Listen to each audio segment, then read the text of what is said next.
ಅಂತ ಮುಟ್ಕೊಡ್ತಿಕ ಹೂ ಅಡಿರಿ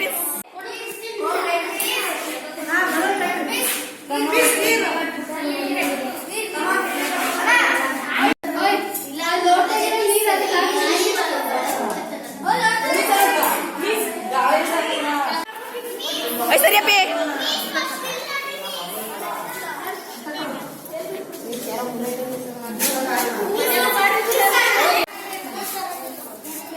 otro sale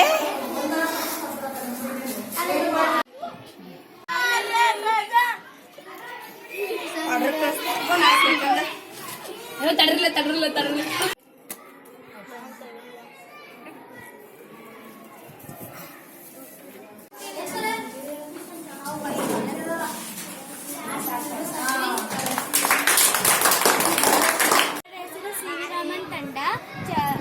ವಿಜ್ಞಾನ ಪ್ರಯೋಗ ಮಾಡ್ತಾ ಇದ್ದೇವೆ. ನಾವು ಈಗ ಕಲಿಕಾಪಾಲದ್ದು ಚಟುವಟಿಕೆ 32.4 ನಾವು ಮರದ ಸ್ಟ್ಯಾಂಡ್ ಮಾಡ್ಕೊಂಡಿದ್ದೀವಿ. ಅದಕ್ಕೆ ಒಂದು ಅಯಸ್ಕಾಂತವನ್ನು ತೂಗಿಬಿಟ್ಟಿದ್ದೀವಿ. ಅದು ಉತ್ತರ ದಿಕ್ಕನ್ನು ಸೂಚಿಸುತ್ತದೆ. ಉತ್ತರ ದಿಕ್ಕನ್ನು ಸೂಚಿಸುತ್ತದೆ. ನಾವೊಂದು ಕಟ್ಟಿಗೆಯನ್ನು ತಗೊಂಡು ಕಾಂತದ ಮಧ್ಯಭಾಗಕ್ಕೆ ದಾರವನ್ನು ಕಟ್ಟಿದ್ದೇವೆ.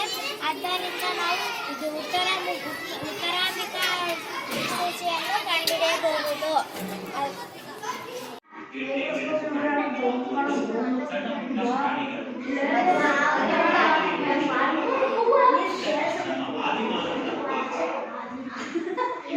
ಜೀರ್ಣ ಮಾಡುವುದಕ್ಕೆ ನಮ್ಮ ಜೀರ್ಣ ವ್ಯವಸ್ಥೆಗೆ ದೊಡ್ಡ ಕೆಲಸವೇನೂ ಅಲ್ಲ. ವಿವಿಧ ರೀತಿಯ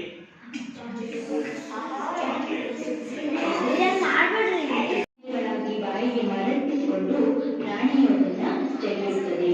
ಈ ಪ್ರಕ್ರಿಯೆ ಮೆಲುಕು ಹಾಕುವುದು. ಇಂತಹ ಪ್ರಾಣಿಗಳನ್ನ ಪ್ರಾಣಿಗಳು ಎನ್ನುವರು. ನೋಡಿ ಮಕ್ಕಳ, ಹಸು ಇಲ್ಲಿ ಮೆಲುಕು ಹಾಕುತ್ತಿದೆ.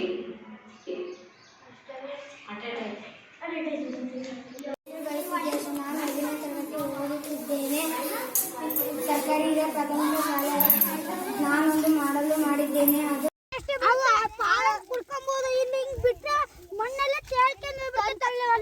ಮಣ್ಣಿನ ಸವಕಳಿ ಆಗತ್ತೆ. ಹನಿ ನೀರಾವರಿಯಿಂದ ಮಣ್ಣಿನ ಸವಕಳಿನ ತಪ್ಪಿಸಬಹುದು. ಹನಿಯಾಗಿ ನೀರು ಬಿಡೋದ್ರಿಂದ ಗಿಡದ ಬುಡಕ್ಕೆ ಅತಿ ಹೆಚ್ಚು ತಂಪಾಗಿರುತ್ತೆ. ಗಿಡಗಳು ಚೆನ್ನಾಗಿ ಬೆಳಿತಾವೆ, ಹುಲಸಾಗಿ ಬೆಳಿತಾವೆ ಅನ್ನೋ ಕಾರಣಕ್ಕೆ ಹನಿ ನೀರಾವರಿ ಉಪಯೋಗಿಸ್ತಾ ಇದ್ದಾರೆ. ನೆಕ್ಸ್ಟ್ ಹನಿ ನೀರಾವರಿಯಿಂದ ನೆಕ್ಸ್ಟ್ ಇನ್ನೊಂದು ಉಪಯೋಗ ಏನು? ವೈವಿಧ್ಯದಲ್ಲಿ ಗೆದ್ದಲು ಹುಳುಗಳನ್ನ ನಾವು ಈಗ ನೋಡೋಣ. ಈ ಗೆದ್ದಲು ಹುಳುಗಳು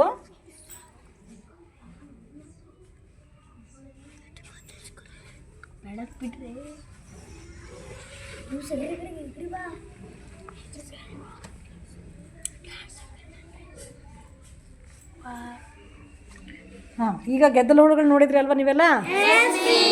ಈ ಗೆದ್ದಲು ಹುಳುಗಳು ಬಿಳಿ ಬಣ್ಣದಲ್ಲಿ ಕಾಣಿಸ್ತಾ ಇದೆ ನಿಮಗೆಲ್ರಿಗೂ.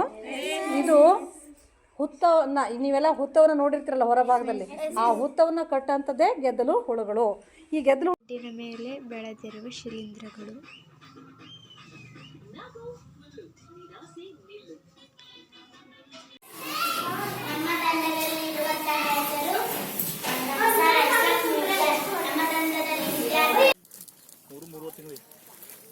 ಆಮೇಲೆ ನಾವು ತಿಂಗಳ ಬೆಳೆ ಬೆಳ್ಕೊಂತ ಹೋಗ್ಬೋದು.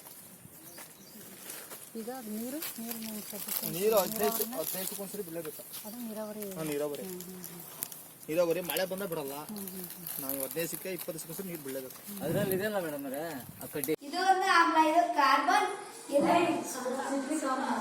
ಇದು ಸಿಟ್ರಿಕ್ ಆಮ್ಲ, ಇದು ಸೋಡಾ ಪುಡಿ. ಇದನ್ನ ಸೇರಿಸಿದ್ರೆ ಬಲೂನ್ ಉಟ್ಕೊಳ್ಳುತ್ತೆ.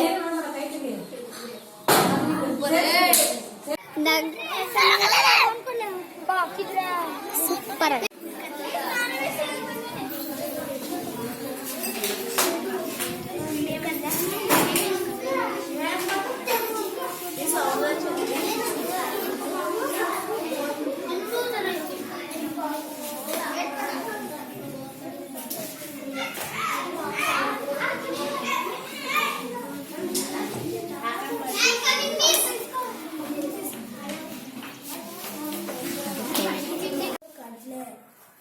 ದ್ವಿದಳ ಸಸ್ಯಗಳು. ಇವು ತಾಯಿ ಬೇರನ್ನು ಹೊಂದಿರುತ್ತದೆ. ಇದು ಮೆಕ್ಕೆಜೋಳ. ಇದು ಏಕದಳ ಹೊಂದಿರುತ್ತದೆ.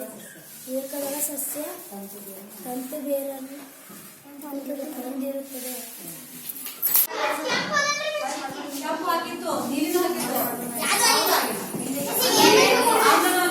ಸಾಕಣೆ ಈ ಸ್ಟ್ಯಾಂಡ್ಗಳಿಗೂ ಏನು ಫಸ್ಟ್ ಏನಾಗುತ್ತೆ ಅಂತಂದರೆ ಮೊಟ್ಟೆ ತರ್ತೀವಿ ನಾವು ರಾಮನಗರ ಅಥವಾ ಕೊಳ್ಳೇಗಾಲದಿಂದ.